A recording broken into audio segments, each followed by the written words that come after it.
अयोध्या के राम मंदिर में चंदा चोरी से जुड़ी 2 रिपोर्ट्स आई हैं। एक 23 जून के दिन सुबह स्पेशल इन्वेस्टिगेशन टीम ने मुख्यमंत्री सचिवालय लोक भवन जाकर अधिकारियों को सौंपा। दूसरी 6 साल पहले मंदिर ट्रस्ट को सौंपी गई थी, अनदेखी का शिकार हुई। अगर 6 साल पहले की इस रिपोर्ट पर कार्रवाई होती तो इतना बड़ा घोटाला नहीं होता, इतनी बड़ी धान चोरी नहीं होती। ये एक्सक्लूसिव रिपोर्ट हम तक लेकर आए श्यामलाल यादव। पर पहले बात करते हैं एसआईटी की रिपोर्ट। एसआईटी के मुखिया विजय विश्वास पंत आईएएस, उन्होंने अतिरिक्त मुख्य सचिव गृह संजय प्रसाद को कार्यालय जाकर रिपोर्ट सौंपी। कैमरे भी साथ गए। पंत ने मीडिया को बताया कि ये एक शुरुआती रिपोर्ट है, फुल रिपोर्ट 15 दिन बाद सौंपी जाएगी, ऐसी उम्मीद है। सरकार ने एसआईटी का गठन 13 जून को किया था। 3 मेंबर लखनऊ के डिविजनल कमिश्नर विजय विश्वास पंत, आईजी लखनऊ रेंज किरण एस और वित्त विभाग के विशेष सचिव नील रतन। एसआईटी की जांच अभी चलेगी। अब हम आपको बताते हैं सूत्रों के हवाले से कि इस रिपोर्ट में सुझाव क्या दिए गए। रिपोर्ट, निष्कर्ष और सिफारिशें, ये शीर्षक। रिपोर्ट में चंदे के पैसों और कीमती सामान की देखरेख, उन्हें संभालने और गिनने में कथित चूक, अपर्याप्त निगरानी और लापरवाही की ओर इशारा किया गया।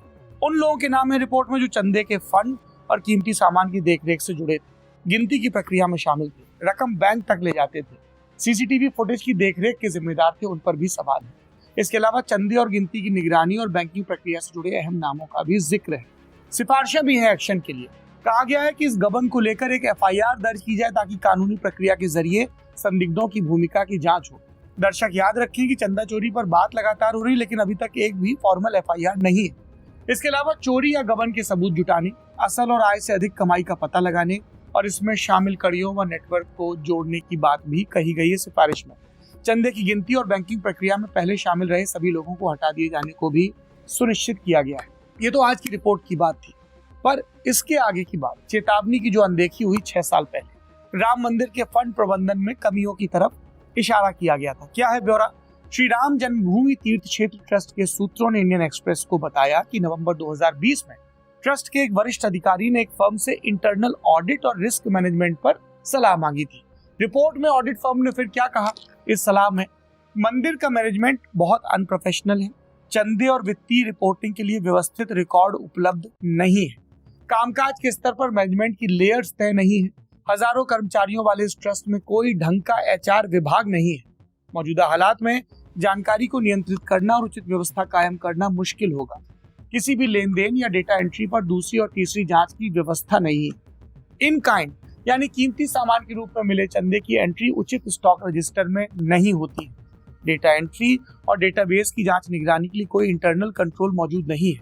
नीति और नियंत्रण के अभाव में डेटा और जानकारी की सुरक्षा खतरे में पड़ सकती है। चोरी के साथ गलत लेन देन, गलत डेटा एंट्री की आशंका रहती है। फर्म ने तब सुझाव दिया था कि ट्रस्ट को हर लेन देन, डेटा मैनेजमेंट, स्टाफ और दूसरे संसाधनों के लिए एक एसओपी, स्टैंडर्ड ऑपरेटिंग प्रोसीजर, तय कार्यप्रणाली बनानी चाहिए ताकि जिम्मेदारी रहे, जवाबदेही तय हो।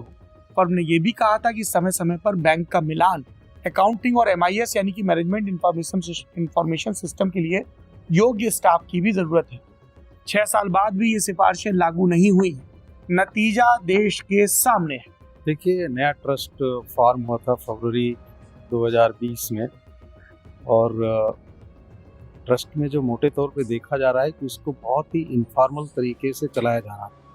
वहाँ जो उसमें सरकार के जो लोग नॉमिनीज हैं वो बहुत ज़्यादा उसमें इंटरफेयर नहीं करते हैं। उनसे आप बात करिए तो वो उसके बारे में कोई बात नहीं करते हैं। ट्रस्ट मुख्यतया वो 4-5 लोग जो आरएसएस और वीएचपी से जुड़े हुए हैं वही लोग मैनेज करते हैं।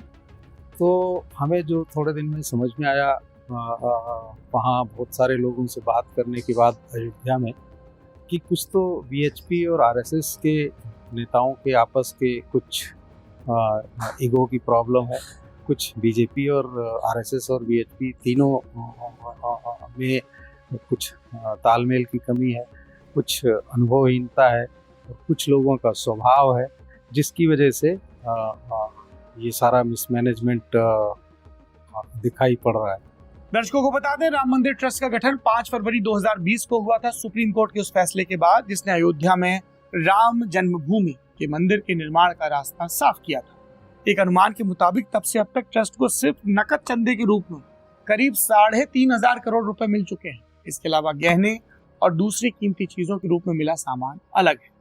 राम जन्मभूमि तीर्थ क्षेत्र ट्रस्ट से जुड़े एक सूत्र ने बताया कि मौजूदा गड़बड़ी से बचा जा सकता था अगर ट्रस्ट मैनेजमेंट ने ऑडिट फर्म की उठाई चिंताओं पर ठीक से ध्यान दिया होता। ट्रस्ट के अकाउंटेंट चंदन राय, महासचिव चंपत राय और ऑडिट फर्म के एक वरिष्ठ अधिकारी से संपर्क करने की कोशिश की, लेकिन हमें जवाब नहीं मिला है। ट्रस्ट की वेबसाइट पर ना तो किसी एसओपी का जिक्र है और ना ही कोई इंटरनल ऑडिट रिपोर्ट भी उपलब्ध है। क्या मंदिर ट्रस्ट सिस्टम सुधारने के लिए इतने वर्षों से किसी बड़े गबन का इंतजार कर रहा था? ये हमारी और आपकी आस्था का मामला है।